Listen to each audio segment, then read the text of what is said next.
Hello, Ravens. Welcome back to the Raven Report, Sci-Tech High School's official podcast.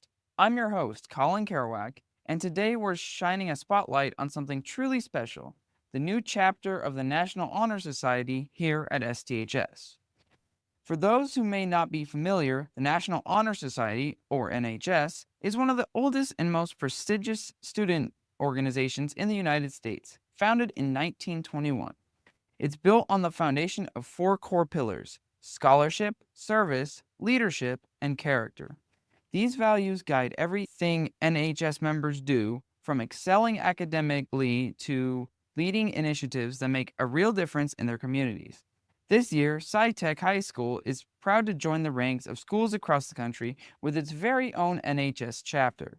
To learn more about how it started and what it means for our school, I'll be sitting down with Miss Decker, the teacher who brought the NHS chapter to life at STHS.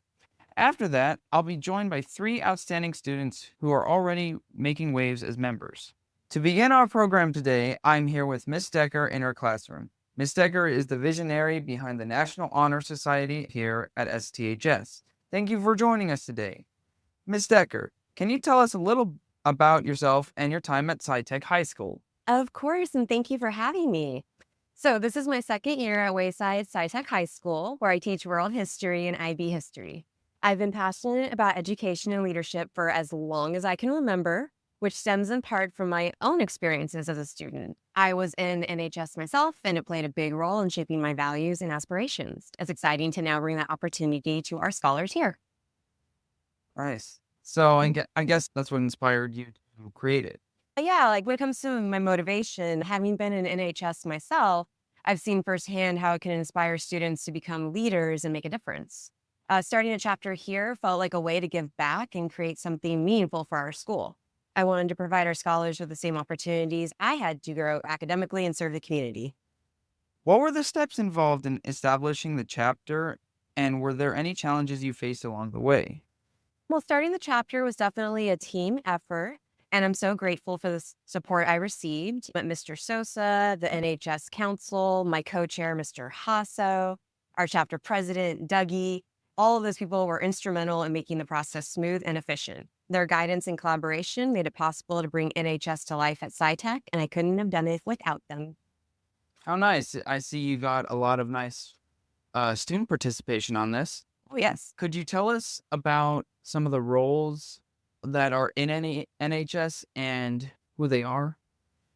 Sure. So Dougie is our inaugural president.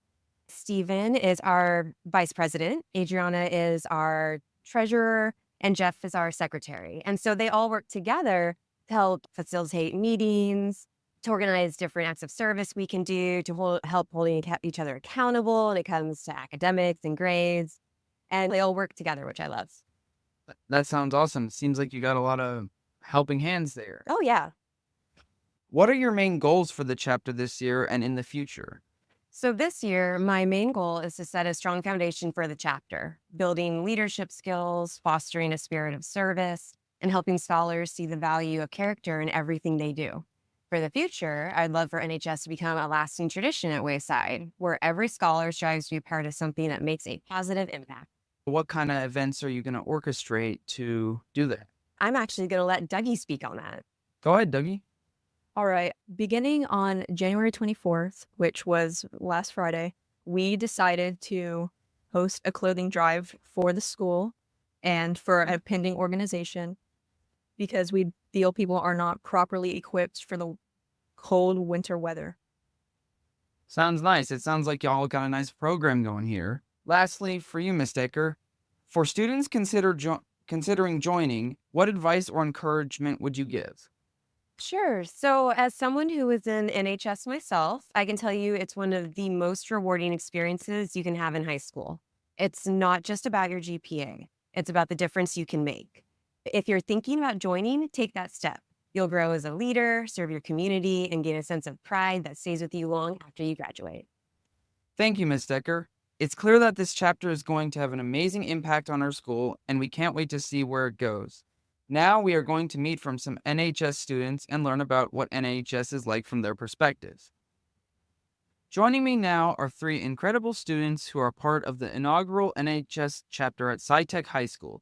Please welcome Audrey, Dougie, and Caitlin. Hi. Thank you for having us. So can you each introduce yourselves and share your roles in the chapter? I'm Caitlin Flores. I am a historian for NHS. I publicize the National Honor Society. I also help out with Instagram and create little posts and posters. My name is Dougie, and I am the president of National Honor Society. My roles are to assign duties to everyone else.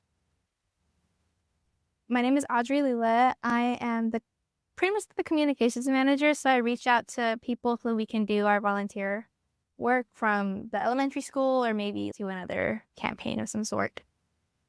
Cool. So what has it been like to be a member of the National Honor Society so far? It's been pretty nice lately. I like how Dougie's in charge, and I like how he knows what she's doing. I think Dougie has a crazy work ethic in the best way possible. Thank you, guys. I don't want to get to your head. Like, if anybody's going to get this done and be a leader, it's going to be Dougie. Yeah, so, sorry. Sounds like she's got a good head on her shoulders. Yes, for sure. It's really nice working with this group of people because they get along and have potential to work really well in community volunteering settings. Yeah, from an outside perspective, it seems like y'all work pretty well together. Is that true? Yeah, I would say so. Good. So how has being part of NHS impacted you personally or academically? All right. So when I was in middle school, I went to Goriski Middle School, unfortunately, and I know we that had school. Junior Honor Society, and I was the vice president. I did about like 40 hours of community service, donations, selling stuff, et cetera, even volunteered at a graveyard. And I think it's a great opportunity to grow with your community, with people, and to better yourself. Do you like volunteering? I love volunteering. What about you, Audrey? Can you repeat the question real quick? How has being part of NHS impacted you personally or academically? Okay, well, me and my family, as in my mom, have been volunteering since, I guess, forever. She would always take me to little outings, whether it was cleaning up graffiti on a building or was going to go clean up trash and plant some trees in Mayfield Park, things like that. But it's nice to have a school-focused outlet to go volunteer. It's really nice to have a school place that can encourage that fire still. Yeah, being honest, I would kind of wish we had more opportunities here at our school, and I like what NHS is doing in that department. What about you, Caitlin? I really like being in NHS because, like, it also reminds me of growing up when I was younger. Same with Audrey. I used to go volunteer with my great grandma at St. Julian's Church, and it would just be like a thing, kind of like a tradition that I still do now. And now that Wayside has something that will help me also academically and for the future, and I get to help other people with volunteering, it just feels good to do something that benefits others and then also myself.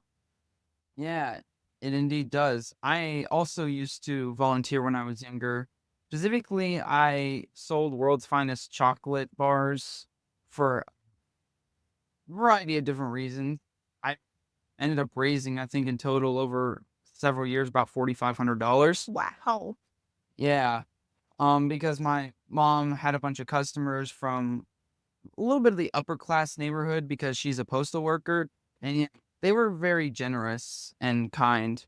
One of my mom's motivations to volunteer was that when she was younger, she didn't have like a lot of like things growing up. So like for Blue Santa, we would give out like toys, like donate toys to them because she was the kid getting things from Blue Santa.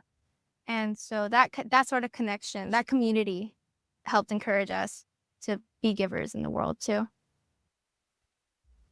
What are some of the chapter's upcoming events or initiatives that y'all are excited about? All right. We are very excited to announce the clothing drive, which started on January 24th, last Friday. We're basically donating clothes to the school and to a pending organization to equip people for the harsh weather. Excellent. That sounds very nice. And I hope people donate. Yeah. I know next week, I believe my mom's taking me to this animal therapy kind of farm thing. So they rehabilitate these animals and they also use these animals for therapy there too. I'm not sure what we're going to do there yet, but I'm excited for that because I love animals. Sounds amazing. We're definitely going to need clothes because it's been very cold here. It's cold in Texas. But it is warming up. So far, we have amassed a total of 80 articles of clothing. Wow. Do y'all have any other events planned yet? We are thinking of doing a trash pickup day in March, April area, just around the campus, and then also work with the elementary school to do the field day. Ooh, that sounds fun. I mean, the field day sounds fun. Yeah, field day will be fine. What challenges have y'all faced as part of the NHS, and how have you overcome them? I got the perfect story for this one. I assigned a paper to someone and it didn't go well, and I had to rewrite the whole thing, or not rewrite it, just add on to it. Was not me. They did an incredible job for what they Okay, wrote. not me. It just didn't follow the rubric. So I spent like 3 hours at like 1 a.m. rewriting it, and I just realized that as a leader, I need to step my foot down more. Yeah, we've had to do that with our podcast and our club as well. That sounds rough, writing for 3 hours in the middle of the night. I'm used to it. What would you, for potential students who want to join, what would you say to them if they're thinking about it? Oh, okay. I would say, okay, this might be a little mean. I would say, not that mean. Don't just do it for the scholarships. Like, that's really shallow. Don't get into NHS because it looks good. Get into it because you actually care about the people. You care about your community. Because it's just, even if you don't think you're doing a good job at it, even if you think it, like, maybe you don't even go with it all the way, just do it because you want to connect with your fellow humans. Like, it's nice to do. And I feel like that should be your main motivation to get into something voluntary like this. What I would say is, even if you can't get into NHS your first time trying to get in, I would say keep working hard so you could reach your goal to getting into NHS. If you still can't, there's still many ways you could help, like other people in need. So don't let this stop you from trying to help other people and make your own impact. Just keep doing you if you're trying to make an impact like that. Yeah, NHS isn't just a fancy label. Don't let it be the reason it's driving you to do all these things. Just do these things and you just so happen to be part of NHS. Thank you all for sharing your experiences and insights. It's inspiring to see how the NHS is already making a difference in our community. Thank you. Thank you. We appreciate it. As you've heard today, the National Honor Society at STHS is more than just an organization. It's a platform for leadership, service, and academic excellence. Thank you to Ms. Decker, Audrey, Dougie, and Caitlin for joining us and giving us a glimpse into this exciting new chapter at Sci-Tech High School. And thank you, Ravens, for tuning in. Don't forget to leave your comments on Spotify and let us know what you think about today's episode. Until next time, stay curious, stay involved, and stay Raven strong. This is Colin Kerouac, signing off.